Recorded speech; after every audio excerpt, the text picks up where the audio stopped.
Tuan-tuan kalau bercakap dalam hati, tuan-tuan rasa bercakap tu di mana? Kalau kita bercakap di hati, duduk di mana? Rasa di perut? Di lutut? Dah. Kita rasa di sini. Apa rahsia dia kita tak tahu. Kalau kita bercakap di hati, kita rasa di sini.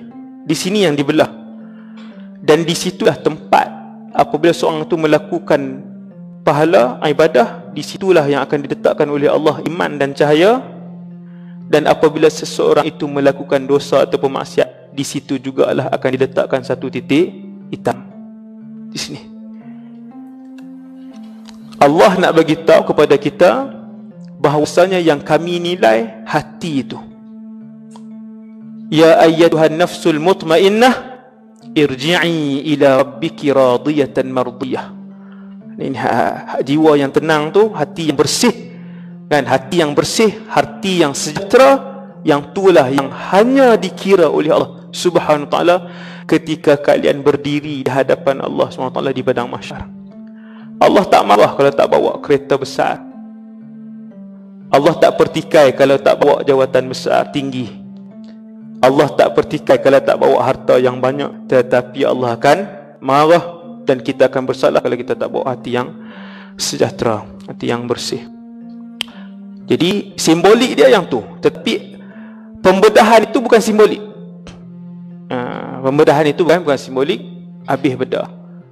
Apabila Muhammad ketika itu sallallahu alaihi wasallam cerita kepada ibu susu dia dibelah sebagainya, Halimah jadi takut. Dia terus siap barang-barang Muhammad dan terus dihantar ketika itu juga Muhammad pulang ke kota Mekah. Itu yang balik tu. Kan? Tu nampak tak cerita dia? Sepatutnya 2 tahun saja setelah cerai susu semua akan dihantar balik, ambil upah waktu tu. Tapi Halimah dia minta untuk tambah sebab sekian tadi kita dah hurai dah, sampailah umur 5 tahun 3 bulan ataupun 6 tahun. Kenapa dihantar pulang semula? Kerana peristiwa pembedahan dada tadi. Maka Nabi pun dihantar balik.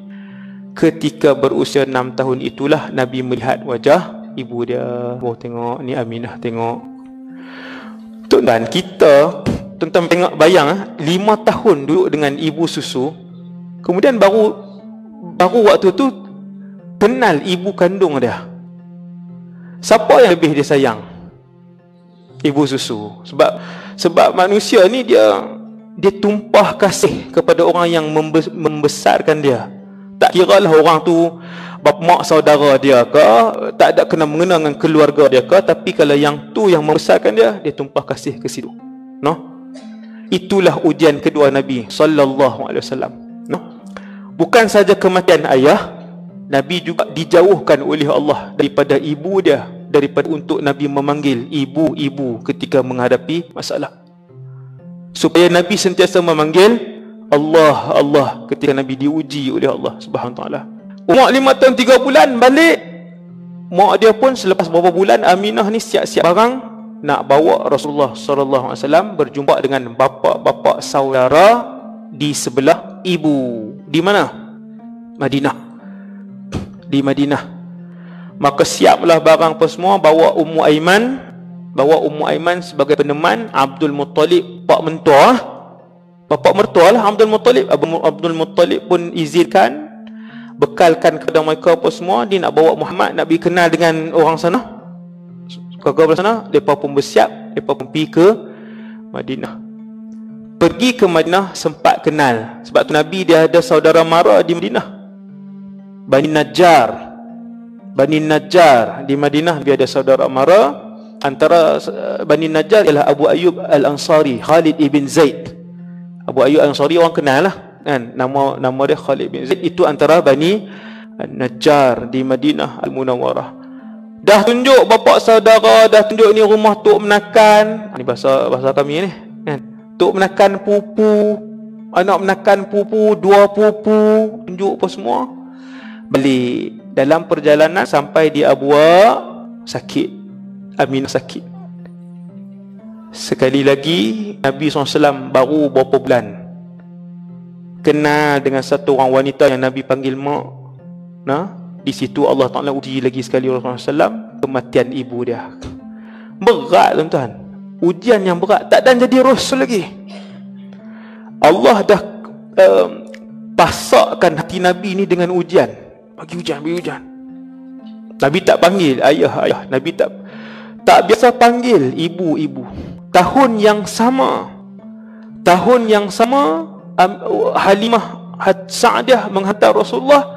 Lepas beberapa bulan pergi ke Madinah, baru kenal dengan mak beberapa bulan. Orang bagi tahu, ni mak kamu, inilah ibu kamu. Dan waktu tu juga, sebelum sempat kasih itu mengalir dalam diri Rasulullah, Allah SWT uji Nabi.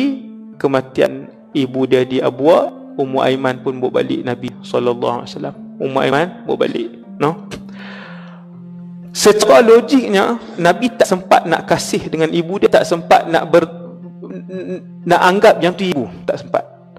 Akan tetapi setelah Nabi dewasa, kata para sahabat, apabila melalui kawasan Abwa, kami akan melihat Rasulullah SAW turun, macam nak jumpa orang yang 10-20 tahun ni, dengan langkah Nabi yang lemah longlai. Nabi tak cerita.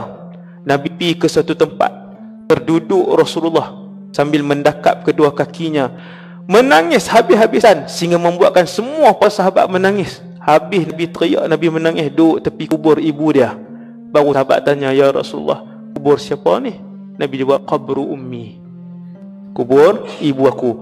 Dan kubur itu ada sampai hari ni di Abwa. Bolehlah kalau nak pergi ziarah-ziarah tu kan, tapi jangan duk buat benda-benda pelik lah, ziarah kan. Seperti mana Rasulullah menziarahi ibunya, kita kerana mencintai Rasulullah, kita turut juga perbuatan tersebut. Tak salah, tak salah. Boleh pergi ziarah tengok, ada kawasan tu. Tapi dia tak ada lah batu nisan, batu-batu biasa lah. Tapi tempat tu sangat diketahui. Di situ Abwa ada kubur ibu Nabi SAW. Tok Wan ni, Tok Wan saya sebut Tok Wan lah, senang. Balik ke rumah Tok Wan, bagi tahu, kata Aminah, kami dah urus di sana sebagainya, meninggal sakit. Maka Tok Wan pun jaga. Muhammad diasuh oleh Abdul Muttalib, iaitulah Tok Wan baginda. Duduk dengan Tok Wan ni macam mana? Cucu dengan Tok Wan ni kan, naik belakang, dia tarik rambut Tok Wan. Yang berani buat cucu lah. Kita jadi anak dulu tak berani kan, ayah garang lah. Tapi dengan cucu ni, naik tiap-tiap pagi naik motor buah di depan kan, Tok Wan sayang lah. Begitulah Tok Wan Rasulullah ni, dia sangat menyayangi Nabi SAW. Sehingga kan ada satu tempat duduk di Mekah tu, di Kaabah, dekat dengan Kaabah tu, satu tempat duduk yang hanya boleh diduduki oleh Abdul Muttalib. Ketua Mekah saja yang boleh duduk di atas kursi itu. Akan tetapi Abdul Muttalib mengangkat Nabi Muhammad dan dia letak di atas kursi itu. Dia kata, inna lihadha tifli sya'nan, sesungguhnya kanak-kanak ini ada suatu masa depan yang besar yang akan terjadi kepada dia satu hari nanti. Dia tengok Tok Wan ni, tengok gaya cucu dia macam cikgu lah tuan-tuan, cikgu di sekolah budak-budak kan. Kita tengok selalunya yang tingkatan 3, 4, 5 ke kan, yang betul-betul talent ni kan, dia tak sama macam hak budak melompat atas meja yang makan, lepas tu plastik dia buat macam tu, tak buang tong sampah. Lain yang tu takkan jadi. Dia ada gaya lah. Guru dia tahu lah. Guru tengok ni dua orang ni insya-Allah orang besar. Nampak? Guru sebut je tu, yang ni dua orang ni insya-Allah. Kalau had kata 4, dia ni 3 orang ni. Begitulah Abdul Muttalib memandang Muhammad SAW. Dia kata, aku yakin budak ni ada satu benda besar yang akan berlaku pada dia satu hari nanti. Aku yakin.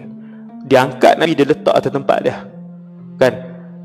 Kemudian setelah 2 tahun merasakan kasih sayang seorang lelaki, iaitulah Tok Wan dia sendiri, Allah SWT sekali lagi menguji Nabi Muhammad SAW.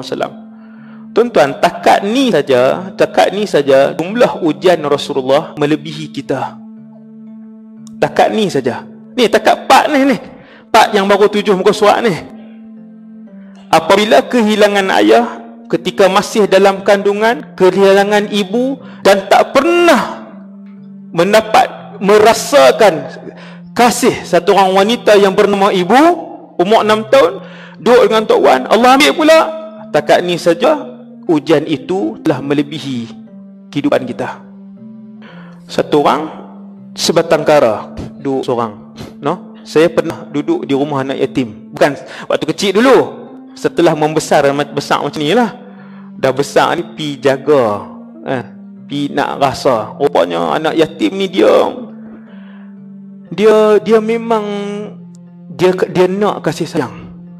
Dia tak ada anak yatim yang belagak. Selalunya anak yatim ni dia low profile, dia tawaduk, dia rendah diri, dia kan.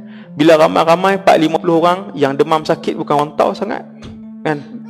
Jadi bila ada yang demam tu, kita tanya, tak sihat ke? Tu pegang tangan dia kan, pegang tangan dia, urut belakang dia, tak sihat ke? Ayat mata turun. Baru tanya tak sihat ke? Ayat mata turun. Yatim piatu kan. Jadi yatim ni tuan-tuan kena ambil seorang anak yatim ke, suruh bela anak yatim pula dah. Kalau nak faham hadis ni, kenapa Nabi sebut ana wa kafilul yatimi kahatain, Nabi tunjuk jari dia, aku dan orang yang membela anak yatim seperti ini.